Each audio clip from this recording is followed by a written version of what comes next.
Bonjour, je suis Unnamed et je viens donc donner mon avis sur le trailer de Splatoon 3 que j'ai donc vu aujourd'hui même. Et je venais surtout donc exprimer mon avis par rapport au mode histoire, car j'ai vu pas mal de personnes se plaindre qu'apparemment le méchant était pour donc la troisième fois d'affilée DJ Octave. Cependant, je ne suis pas tout à fait d'accord avec ça, car j'ai deux théories. Au vu donc du robot de DJ Octave, on voit que celui-ci a l'air complètement dépeint quand on le voit à travers ses petites coupures. On voit qu'il n'a aucune couleur, il n'est pas du tout peint comme si c'était une sorte de, on va dire un peu de robot un robot de secours un peu. Donc de là, j'ai établi deux théories. La première théorie, c'est que soit on a encore affaire au syndrome de Bowser, c'est-à-dire que tout simplement on devrait réaffronter pour la troisième fois DJ Octave, sauf que cette fois il aurait donc développé ce fameux virus mammiférien. Je ne sais pas du tout, pour être franc, je ne sais pas ce que c'est, mais justement pour moi il s'agirait d'une sorte de virus qui permettrait en fait tout simplement de booster ses troupes pour les rendre encore plus fortes et peut-être et espérer donc gagner cette guerre. Ou ma deuxième théorie, qui est celle que je préfère le plus personnellement, ce serait que tout simplement DJ Octave serait peut-être essayerait de s'allier avec les héros pour essayer de comprendre ce virus qui semble toucher donc non seulement les poulpes mais aussi les calamars, essayer de le comprendre et de le vaincre car il pourrait, je ne sais pas si on sait plus de choses à propos de ça, mais il pourrait par exemple s'agir d'un espèce de virus mortel dont les calamars et les poulpes pourraient essayeraient donc de se protéger. Donc voilà, je voulais avoir vos avis là-dessus car je trouve que c'est plutôt intéressant. Merci beaucoup.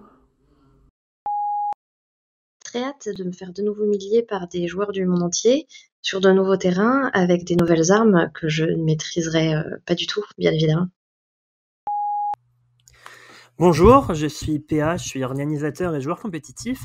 Alors moi, le trailer de Splatoon 3 qui est sorti il y a maintenant une semaine m'a pas mal hypé car on a eu quelques images de gameplay dans le multijoueur, notamment au niveau du fonctionnement des spéciaux, qui promettent un jeu assez dynamique comparé à Splatoon 2, avec notamment des spéciaux qui ont un très gros potentiel de dégâts en individuel comparé à Splatoon 2 où les spéciaux étaient très collectifs et qui amenaient à une méta très dans la temporisation pour ses coordonnées.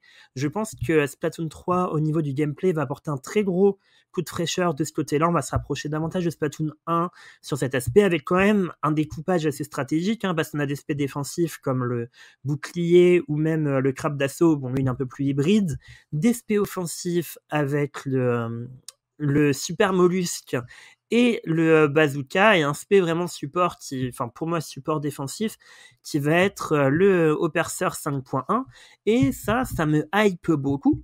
Et de l'autre côté, le mode solo qui est vraiment intéressant, il promet une grosse plongée de l'or puisque de ce qui se disait sur les réseaux de Nintendo, on va apprendre pas mal de choses sur les origines des calamars et Splatoon a quand même actuellement un lore qui a moyen d'être développé, mais qui n'est pas encore très très conséquent, avec beaucoup de choses qui sont dites à demi-mot, et j'espère vraiment qu'on va avoir un très gros approfondissement de l'univers, et voilà, ce mode solo me hype beaucoup, puis même au niveau des graphismes, au niveau des stages, sont vraiment magnifiques. Et voilà, il y a déjà pas mal de théories assez sympas à faire. Je pense que cet opus va être vraiment un nouveau tournant dans l'univers de la série. Voilà. Salut tout le monde, j'espère que vous allez bien. Pour ma part, par rapport à ce trailer sur Splatoon 3, je voulais parler du mode héros, car j'avais remarqué qu'on nous montrait principalement 4 nouvelles zones alternant avec la fusée enneigée.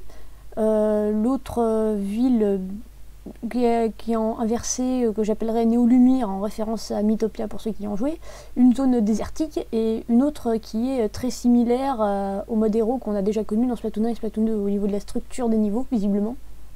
Et j'avais remarqué que les tenues de Macalamar, Ayo Oli et l'agent 3 me faisaient penser justement à ces zones car On a Macalamar qui est en tenue de vacances, chemise d'été, tout ça, qui me fait penser à la zone désertique, comme si lui, il allait s'occuper de cette zone-là.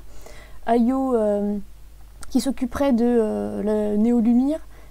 Oli qui a une tenue un peu plus hivernale, justement, un peu plus je veux avoir chaud que Ayo, du coup qui s'occuperait peut-être de la zone de Alterna. Et Agent 3 qui, en reprenant la tenue de Macalamar, s'occuperait peut-être de la zone très classique qu'on connaît déjà dans sa structure.